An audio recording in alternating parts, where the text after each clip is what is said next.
worked the year before and just came into this year with a different mindset. Well, as the breakout player of training camp, I don't think that there's any doubt that you were the wide receiver that got the most among the most attention. But how have you handled all extra attention, because you got a lot more media? You're here to start the Cowboys Hour for us. How have you personally handled all of that? I mean, taking with a grain of salt, honestly. Like I say, I try to stay in the neutral and not get too high, get too low. Obviously, God blessed me with the talent and ability to be able to perform how I did this preseason, and He's given me everything that I have to this point. And so you have to stay humble with everything that you provided. And so just being able to stay humble and continue to work for Him and work for myself and this team is something that I'm focused on. Not really the outside attention that I'll be receiving for it. And so the same way that I got it can be taken from me. And so just continuing to work and thank God every day for blessing me with the talent and ability to be able to do this. And I think you're going to have to get used to it, Jalen. Yeah. No, we're really looking forward to a great season for you. But last year, with the not playing that first game, how did you handle that mentally? And you, like Brad said, you just had such an outstanding offseason and training camp. How did you take what at the beginning of last year was a more humbling experience and then just come out on top?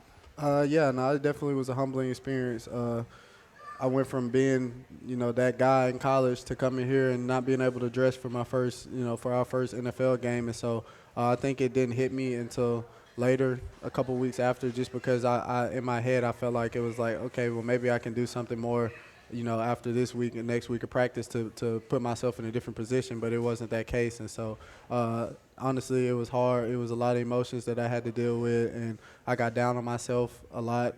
Got down confidence-wise and started questioning myself and a lot of things. And, I was able to build myself back up throughout the season with a lot of self-evaluation and talking with, guys like T.Y. Hilton that came on. James Washington was there. He was next to me in the locker.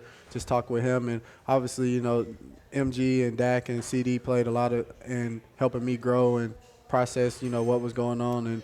And, just continuing, like I said, I did a lot of self-evaluation. So I started, paying more attention to what I felt like I could work on myself without the coaches having to speak on it, and just grew from there. Yeah, but I think that's an interesting dynamic within a wide receiver room or any position group on an NFL team, because in training camp, you're competing for playing time, and a guy like Jalen Brooks is coming in, or Dennis Houston, who did start the first game last year as a rookie.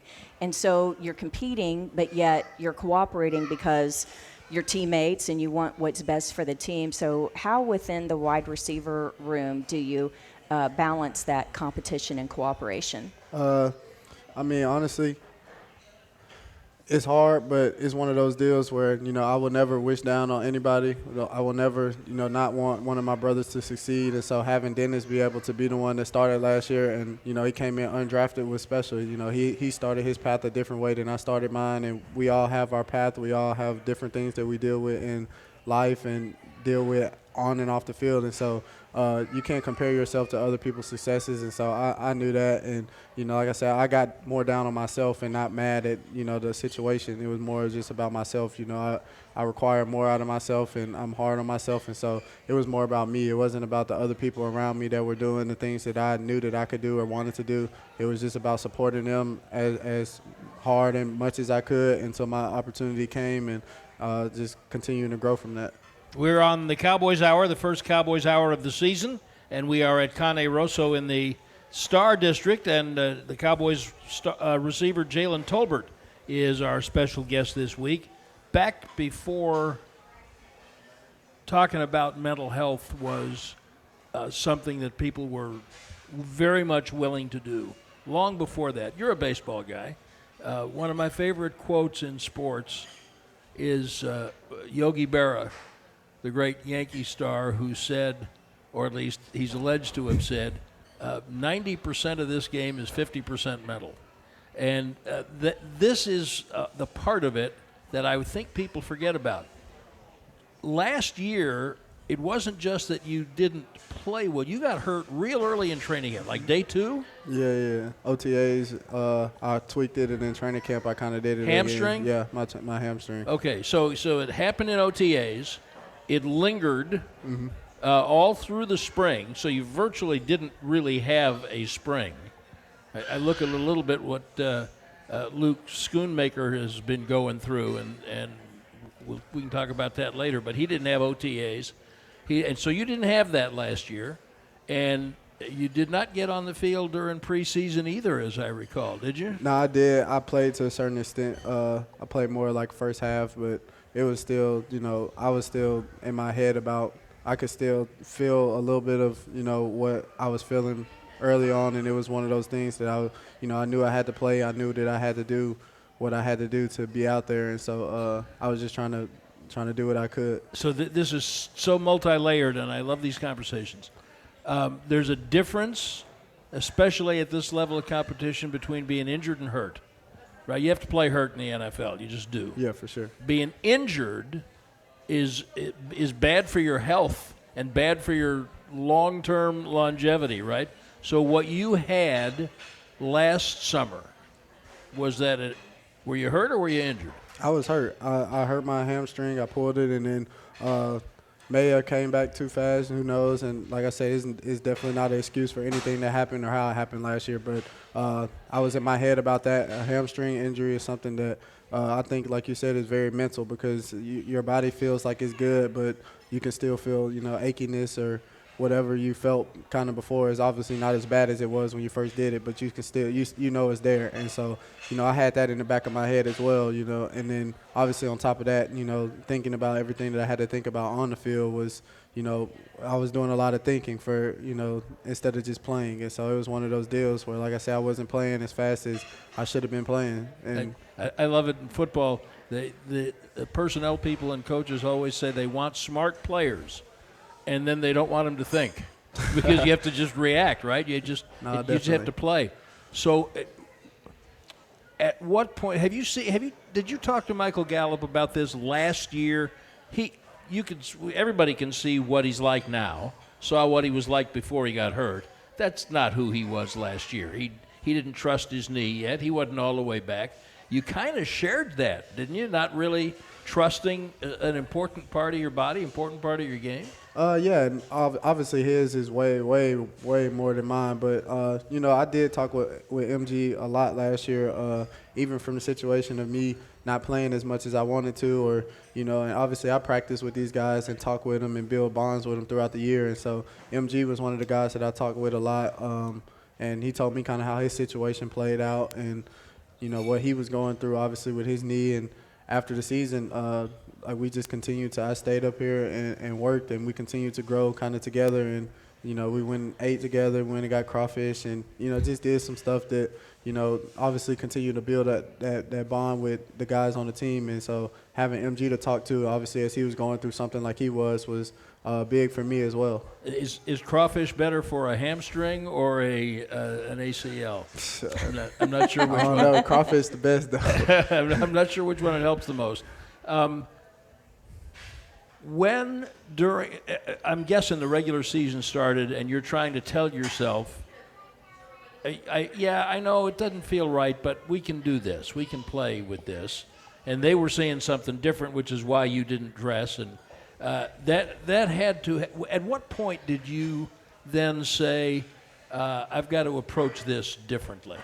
I think I knew that I could play, obviously, and I knew that my hamstring could hold up. It was just at that point, it was later than it should have been for me to catch on board offensively and stuff, because at the same time that I was going through that, I wasn't getting the special team reps or doing any of the stuff at practice. I had limitations to a certain extent of GPS numbers and stuff where I was held back just so that I wouldn't redo it. And so obviously I was doing a lot more watching and processing than I was actually doing the reps and stuff. And so me going into the year, I think once it did that, it was more of me trying to play catch up to a certain extent. And then, like I said, when I was playing catch up, it's a lot of thinking and a lot of obviously emotions after not dressing the first 2 weeks, and then a lot of thinking of plays and disguises and coverages and all type of stuff that I shouldn't have to be thinking about. Just go out there and play. when Jalen says GPS numbers, we're going to pull the curtain behind the scenes on what happens at practice, and that is you guys in your shoulder pads, there are computer chips, there's data, and the football analytics people, there's literally guys at the edge of the end zone with a card table and a laptop. And what are they measuring? What are they looking at?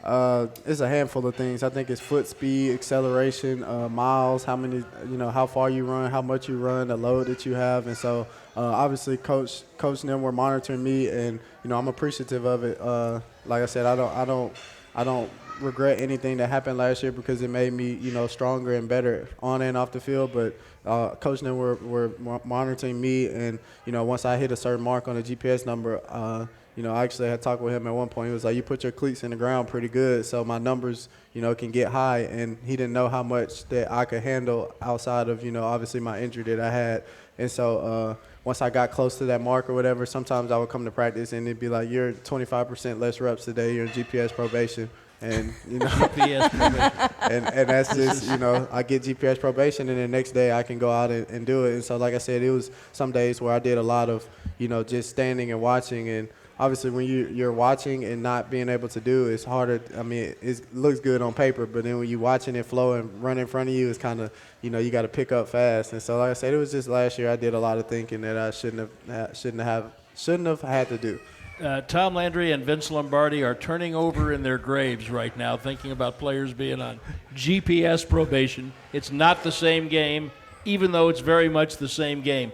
We are delighted to have all of you with us with Cowboys receiver Jalen Tolbert on the first Cowboys Hour of the season, and Albertsons, when it comes to shop for tailgate favorites, go to Albertsons and Tom Thumb. Get 10% off your groceries every Dallas Cowboys game day when you wear your Cowboys jersey. Albertsons and Tom Thumb, the official supermarket and pharmacy of the Dallas Cowboys. And we're going to put Jalen Tolbert's last season completely behind us and go into the good news of this season when we come back on the Cowboys Hour. Tom Thumb.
Supported by Albertsons.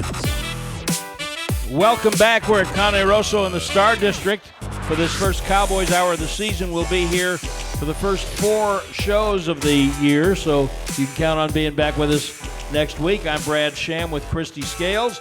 We want to say hello to all our listeners across the Dallas Cowboys radio network, everybody on DallasCowboys.com. Welcome to those listening on Double T 97.3 in Lubbock. And for those of you on 94.1 San Antonio Sports Star, happy Tuesday. It's a long story, but I'll explain it to some of the rest of you later on. So we're talking to Jalen Tolbert about the great off season that he's had, and really in many ways it feels like your career is about to begin, right? And ironically, the position depth is greater. Now, you're part of the reason for that, but Brandon Cooks wasn't here a year ago. As we just mentioned, Michael Gallup wasn't last year who he is now. So at what point do you feel like you realized that you had gotten over the mental hurt? You mentioned T.Y. Hilton. My recollection is he didn't get here till December. Yep. So had you already, in your head, had you cleared the hurdle you needed to clear before he got here, or how much did he help you get over that? T.Y. was definitely a big part and a help for me last season when he came in, but I think I started to clear that hurdle and start, practicing at a faster level and doing less thinking and just doing what I knew that I could do at practice. And I mean, MG even would tell me, like, bro, you killing, CD and all the guys would tell me. And so it was just one of those deals, though, where it's like, I mean, it's later in the season, so it's late. And so, like I said, I just was practicing hard as I could, doing a lot of self-evaluation, so watching myself, what I was doing against the guys, because obviously I was doing more scout than I was doing offense. And so what I was doing against our defense, and like I said, it just continued to grow my confidence from there. And obviously once the season was over, I had the opportunity to really go and build that mental back all the way back up in my confidence. And like I said, T.Y. did an outstanding job of showing me how to, take notes. And, I'm like a sponge. So, I started playing football late. And so with these guys that have been successful in this league for a long time, anything that I can take off of them, I'm going to take off of them. And so, he taught me about note-taking, a little bit of note-taking. And, we would have talks about how his career started, and he would tell me, like, look, bro, you're going to be straight. Like, you're going to be good. And like I said, just hearing that confidence of a successful wide receiver and a guy that has been in the league for, 10-plus years, and what he's done and what he has seen, telling me that, he sees a lot in me is, obviously a confidence booster, and then just continuing to grow on that going into the offseason. You mentioned your career started late. I think you're talking about high school, multi-sport star, basketball and baseball in particular. And from Mobile, Alabama, let's talk about that journey from Mobile and then South Alabama and here to the Dallas Cowboys. So why was it a late start to your football career? Did you enjoy the other sports more back then? Or? I definitely did. Did you think you were going to be a Major League Baseball player? I definitely did, 100%. So I actually didn't start playing football until 11th grade, and I got my first offer going into that year. And I still remember when I got it, it was Jacksonville State, and I had just came back from Perfect Game in Atlanta. It's where you can go and play, a big tournament, East Point, and so Lake Point, and then I was at the camp watching my cousin, and the coach comes up. He's like, why aren't you camping? I was like, I don't have $80 right now to pay for a camp. We just came from Atlanta playing, Perfect Game. And he was like, go get your cleats. I'll put you to work. So I actually went and got cleats and went out there and ran a couple routes, and they offered me. And that was my first football offer. And like I said, I really just continued to grow with the friend group that I had in high school. All of those guys were football players, including my best friend and quarterback, Bubba Thompson, that plays baseball. And so, we would go hit in the cages, and then he'd be like, hey, let's go throw. And, I'd go out there and throw and catch. And like I said, I just continued to build that bond with those guys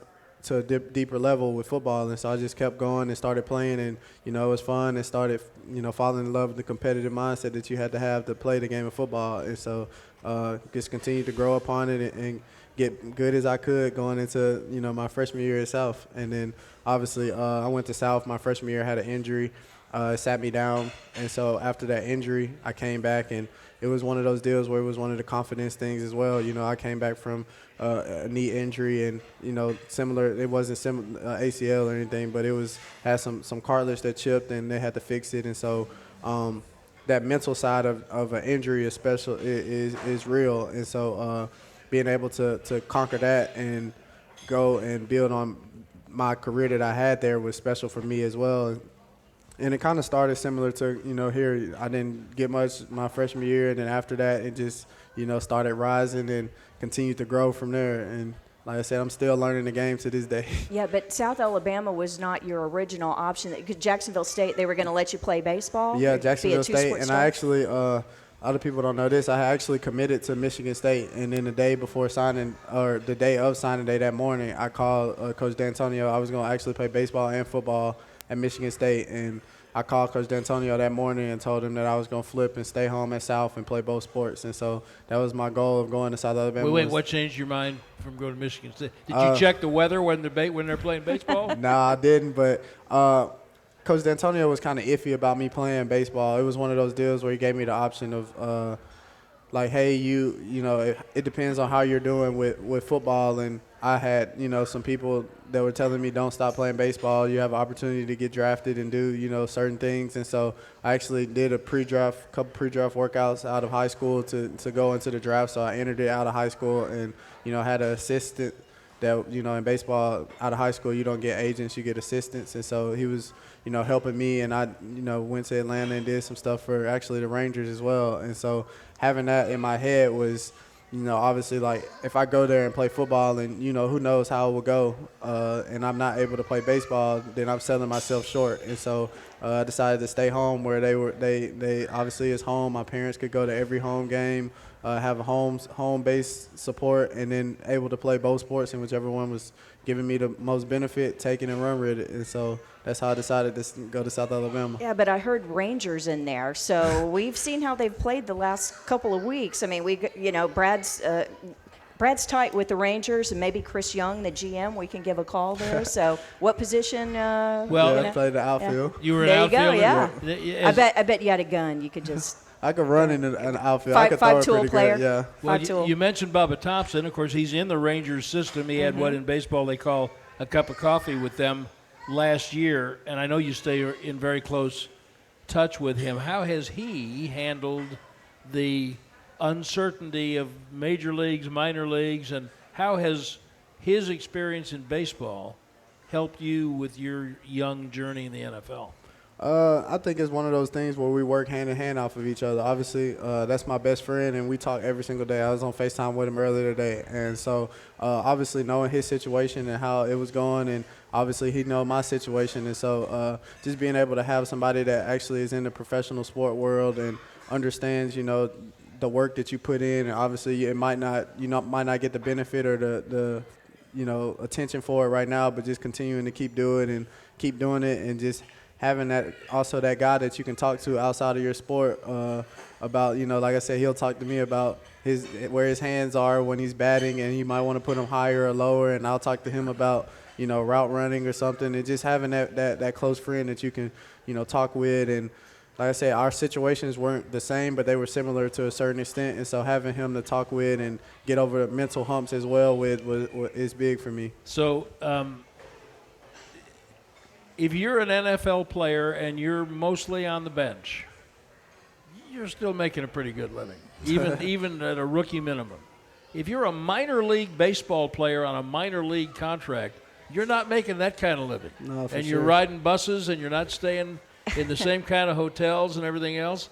So how does Bubba deal with that, and how has that helped you and kind of evaluate your own football situation?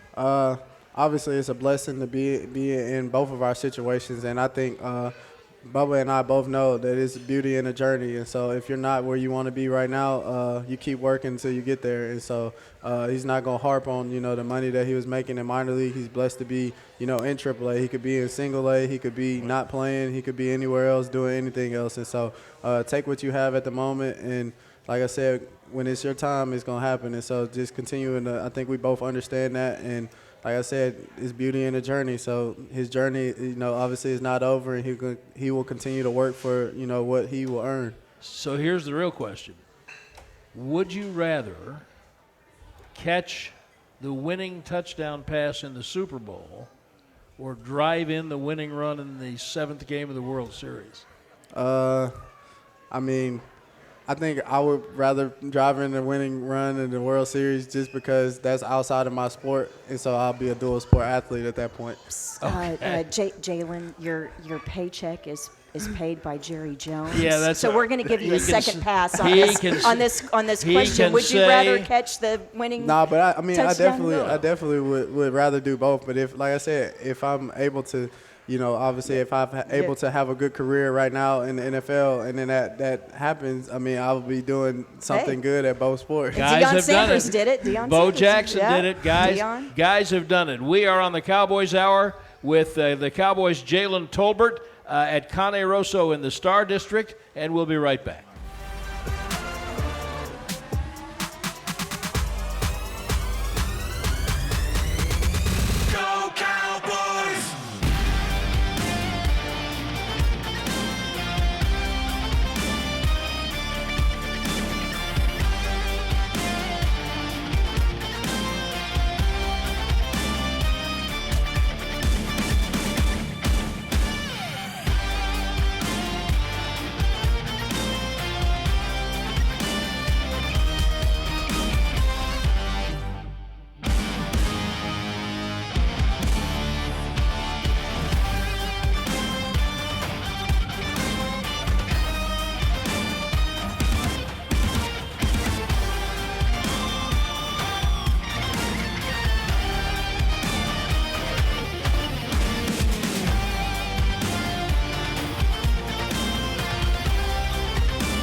The official bootmaker of the Dallas Cowboys cheerleaders. I'm Kristi Scales, Cowboys radio sideline reporter, co-hosting with the voice of the Dallas Cowboys, Brad Sham. And our guest is Jalen Tolbert, number 18, Cowboys' second-year wide receiver, the breakout star of training camp, ready for a breakout regular season. And Jalen, even though today was Labor Day and hopefully most folks had the day off, It was game plan installation, getting ready for the regular season opener Sunday night in prime time at the New York Giants. And I'd love for you to talk about the challenges of preparing for a season opener against a Giants secondary that's going to have 2 starting cornerbacks that are rookies. So there's a wrinkle there. You haven't seen them play, except maybe a little bit in preseason on film. But Coach McCarthy said something interesting in his press conference today, that even when it's a common opponent like the Giants, that you know with their Wink Martindale, their defensive coordinator, kind of what to expect of him. Week 1 has about 35% of plays that are unscouted looks, meaning you're not quite sure, you're not replicating in practice what you think you're going to see on Sunday. So what are the unique challenges for this season opener? I think the unique challenges are just being yourself. Obviously, you know what your identity as a team can be or is, and I think you have to focus more on yourself and doing your job to the best of your ability right now, because like you said, it's a lot of unscouted looks, and so just going out there and winning your one-on-one routes or winning your one-on-one, whether you're an O-lineman, wide receiver, defensive end, whatever it is. And obviously, as the game goes on, you will see and understand what they're trying to do or what their plan was, and so you can go from there. But early on, until week 4, it's going to be unscouted looks, and a lot of stuff will be different from what you think it will be. And so it's about focusing more on yourself and not the opponent. It's about just doing what you can do and going out there and putting your best foot forward. So if that focus is on your own identity, what is the identity of the offense this year? Because that's been one of the storylines of the offseason and training camp, is with Coach McCarthy calling the plays. What should Cowboys fans expect this year? They should expect tempo, physicality, and obviously, like I said, it's a passing offense, and so going out and having some shots and having fun with the ball in the area. So that's what we're looking forward to on offense, and obviously defense is a gritty group, and we have a heck of a defense, and so they're just going out there and playing the defense that they've been able to play the past couple years, and so having us play hand-to-hand off of each other will be special, and so that's what we're looking forward to doing. Something that you just said about winning your one-on-one battles clicked something in my head about a conversation that I was having with C.J. Goodwin today, and a lot of Cowboy fans don't pay close enough attention to C.J. Goodwin. I maintain if they had seasonal captains, it's not the way Mike McCarthy likes to do it, but if they had seasonal captains, C.J. Goodwin would be the captain of the special teams, right? Definitely, for sure. Okay.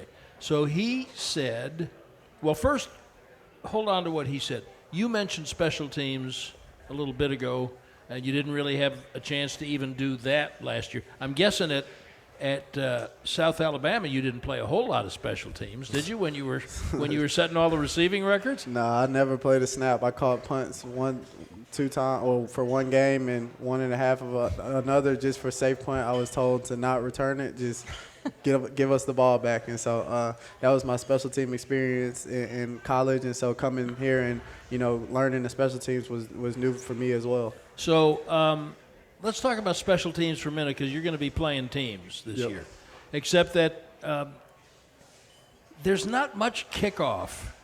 Everybody's kicking the ball out of the end zone, or now they kickoff return team can fair catch it, and I'm not sure. I mean, you have to practice it, right?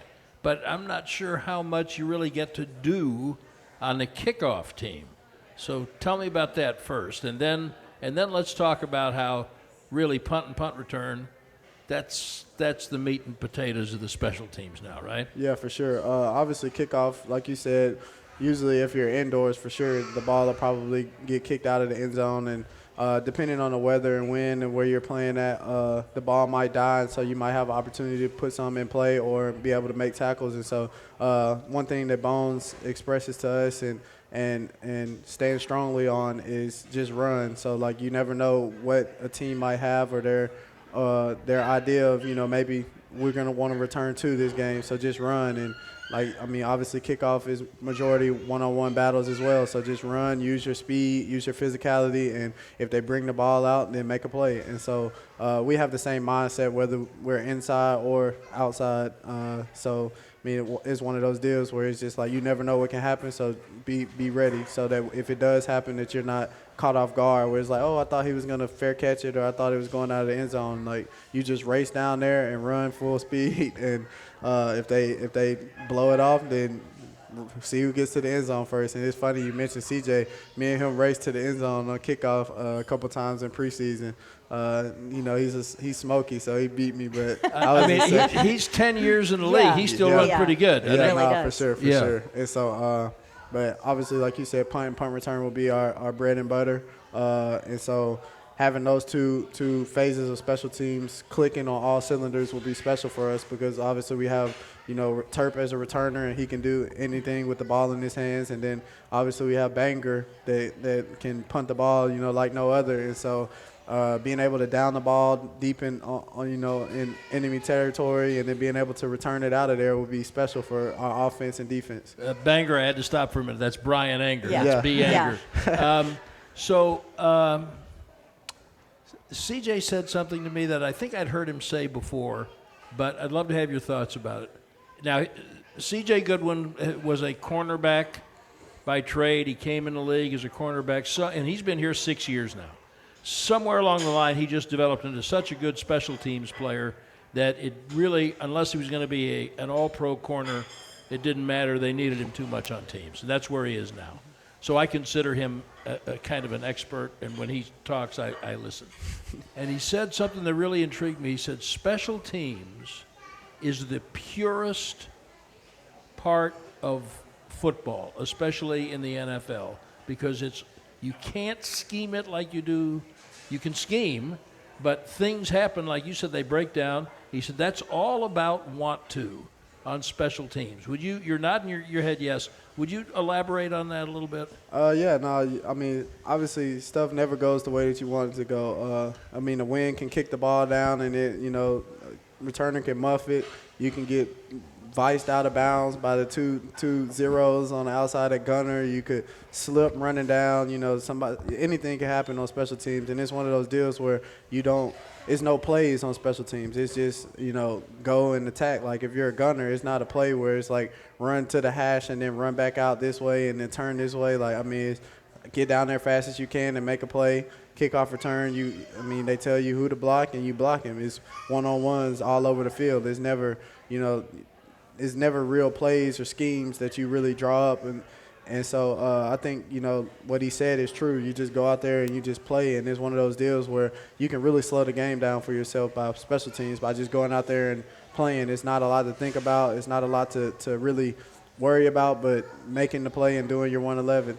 When you mentioned Bones a few minutes ago, I think most Cowboys fans know that that's John Fossil, the Cowboys special teams coordinator, but I think he has the hardest job on the staff because there's so much turnover year to year on special teams and guys who didn't play in college like yourself because you were the star, whatever position, skill position, and then now suddenly you're thrust into it at the NFL level. But when I was talking with John and with CJ before training camp, it's like, who are going to be the guys to replace the unsung heroes of this team, the Luke Gifford, who was such a core guy on special teams and left in free agency as with the Tennessee Titans. And they're mentioning guys, for example, Tyler Coyle, who ended up not making the 53-man roster out of camp. Who should Cowboy fans be paying attention to who you think can emerge as the real core guys on teams this year? In addition to, of course, Turpin, who gets all the publicity as the return man.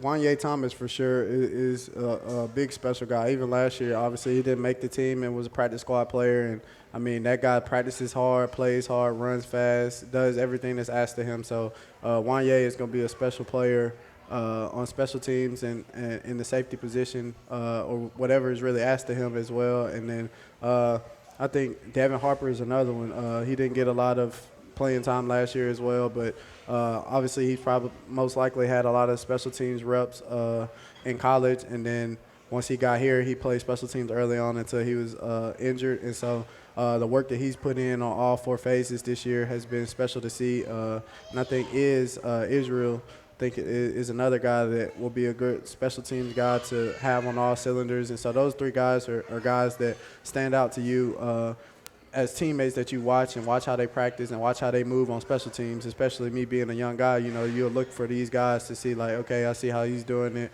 Oh, I like what he did here, so, you can try it out. But those are guys that have really caught my attention. When you got here, having not played teams in college, and everybody said, now remember, you're waiting it on the field as special teams, what were you thinking to yourself at that point when you heard that? In college, I asked, especially my last year, because I knew what I had to put on film and what I needed to do to play at this next level outside of, the one or two receiver.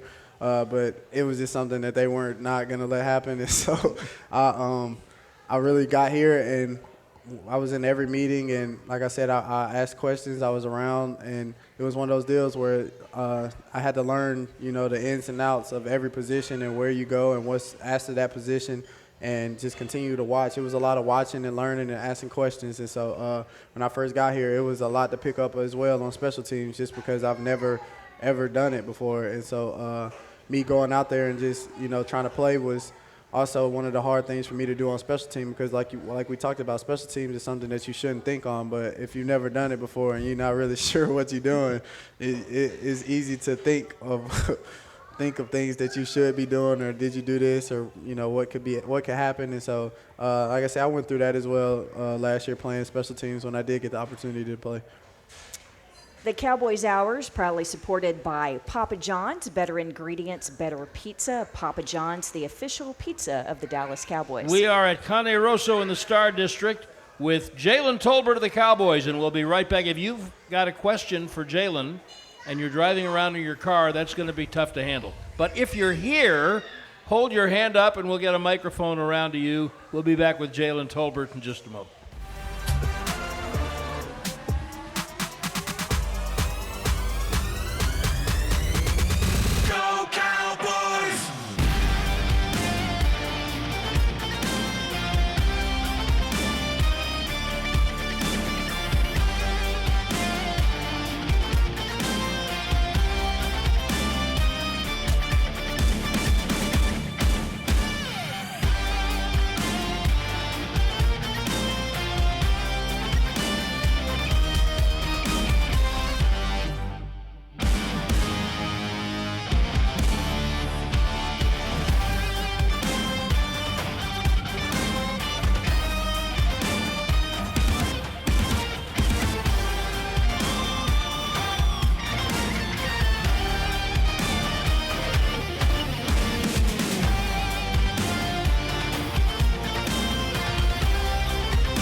To the Miller Lite Cowboys Hour, supported by Albertsons.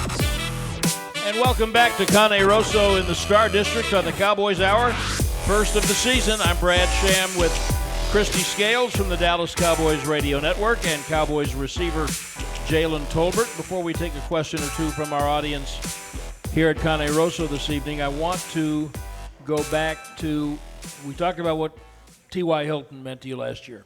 Now, everybody who has been around all spring and summer has seen you following Brandon Cooks, and we understand that you've been following him when we couldn't see you. How'd that start, and what have you gotten from him?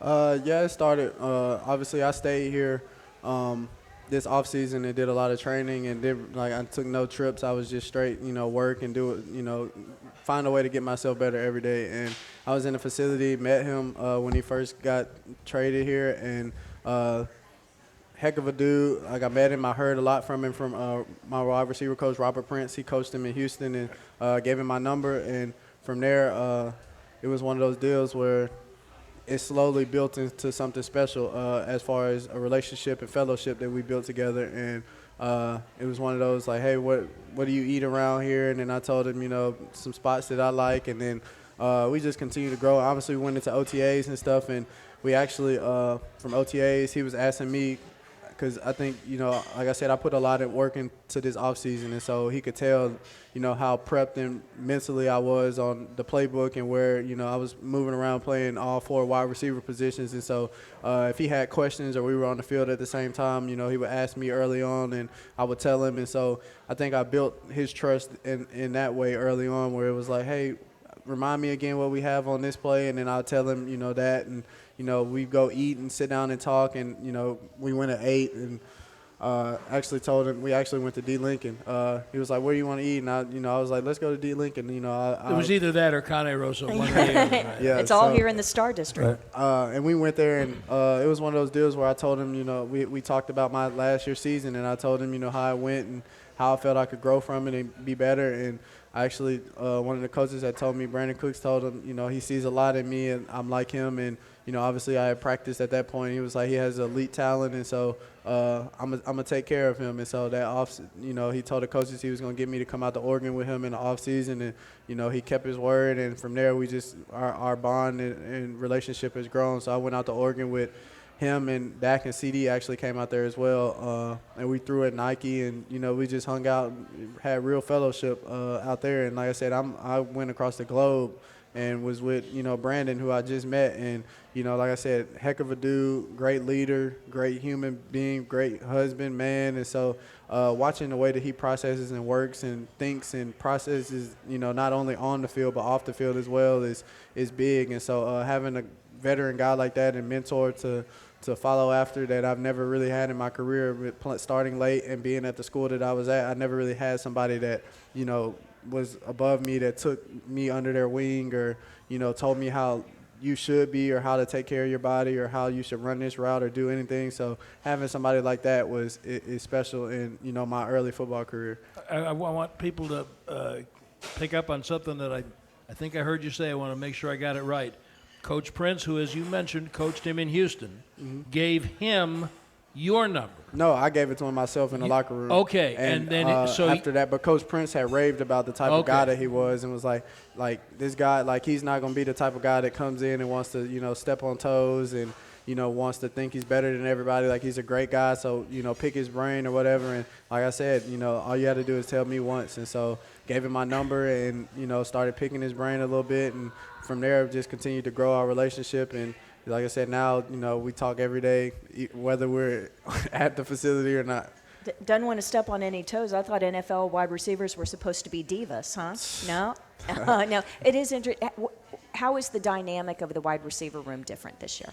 I think we all play off of each other. I think we all know, how special we can be. And so having, CD, obviously having a guy like Brandon Cooks on the outside to take the top off, and then MG to jump ball, and CD to do what he does, and all play hand in hand off of each other. And then where, I come into play, whatever the role will be for me. And so I think we know that our group can take us far as we want us to take us. And so having each other and, not being selfish within the group and not, being stubborn. Whatever somebody can teach you or tell you, you can grow from it. And so I think that we all understand that and look forward to working off each other. And like I said, it's been fun so far, just from, the little time that we have had together, from OTAs to training camp, working off of each other and having that energy boost and competition as well throughout the room to get better and push us to go where we want to go. Before we run out of time, I think we've got a question here in the audience. Hi, Jalen. Nice to see you. How did Dak help you this year with your new role in the offense? Dak is an incredible leader, and I don't think he gets enough credit for it. And so he actually, this offseason, or at the end of the season, he got me a book, and I read a book and annotated it. It's called Relentless by Tim Grover. And I actually sat down with Dak and had lunch, and, we talked about my situation as well. And he put light into my situation as far as, not everybody should start at the top. Starting at the top, you have nowhere to go but down. And, starting at the bottom, it shows you to appreciate, where you are right now and how much better you can be. And having a quarterback and a leader like that also believes in you as a player and as a person is special. And so having him know that, I have the talent and ability, and just putting it together, and him working with me this offseason day in and day out, whether it was, at his house or the facility, was special. And having, like I said, a leader like that is very comforting, and having him, to help me with my confidence was special. And he played a big part in it as well, outside of, myself and, the wide receivers. And in that book, Grover, so kind of the mental aspect of it, didn't he work with like Kobe Bryant and Michael Jordan and the like? Michael Jordan, Dwayne Wade, Dwight Howard, a couple other guys as well. And it's a great read. It's an outstanding read. Relentless, right? I'm Yep. just going to go put that in my phone right now. We're almost out of time. Jalen Tolbert, thank you so much. One last thing. 1 minute. Can you quantify the excitement for going out and playing a real game that counts and matters right now with everything that's gone on in the offseason? I mean, like I said, I'm just trying to get out there and do what I can for the team, and I'm definitely excited to go out there and start the new journey with this team, and see how far we can take it. And so I'm looking forward to growing on the season. Obviously, we'll have our highs and lows, but looking forward to building upon everything. It's been a real joy to watch you throughout the off season, because your growth is tangible. You can reach out and touch it. So I'm fired up to watch you once the season starts. Thanks for being with us tonight. Yes, sir. There's Appreciate Jalen Tolbert, everybody. And for Kristi Scales, I'm Brad Sham. We will be right back here at Cane Rosso in the Star District next Monday night, 6 o'clock live taping, wherever and whenever you're hearing this on the Cowboy Hour. This has been a production of DallasCowboys.com and the Dallas Cowboys Football Club. How about this, Cowboys? Yeah!